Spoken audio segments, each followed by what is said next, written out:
Well, the first one is one that you mentioned. I created a 60-second audio, and actually I created one at 30 seconds, 45 seconds, and 60 seconds, so I could kind of give the other show what they wanted.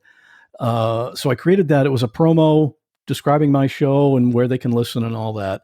And so I found another show, and they played that at the end of their show, post roll, and I played theirs at the end of my show.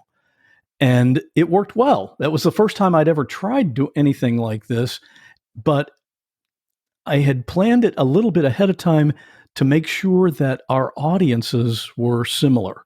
And that's one of the big critical factors in this. You've got to have a similar audience, similar type of listener. So we can talk about that and how to find that. Yeah, let me stop for a moment and ask you two questions related to that. You say it worked well. Define that for me. Okay. Well, when we did this, I was averaging 200 to 300 downloads per day. And on new release day, it would spike to about 800. Okay. Well, on that first promo trade day, that day equaled a new release day. So it was around 800. And then but here's the thing, when you do this, you don't really see the results until 2 or 3 days later, the real results, because 2 or 3 days later, or 3 or 4 days later, it went to about 1,200. And then it gradually went back down.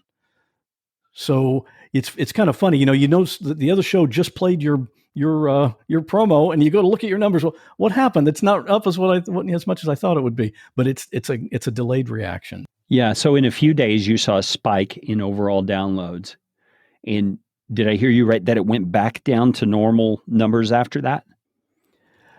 It went gradually back down, but not to the previous level. It was a little bit higher because, not everybody's going to subscribe, but some of them do. People that really like it, they're going to stick around. So you've got a gradual increase of the average.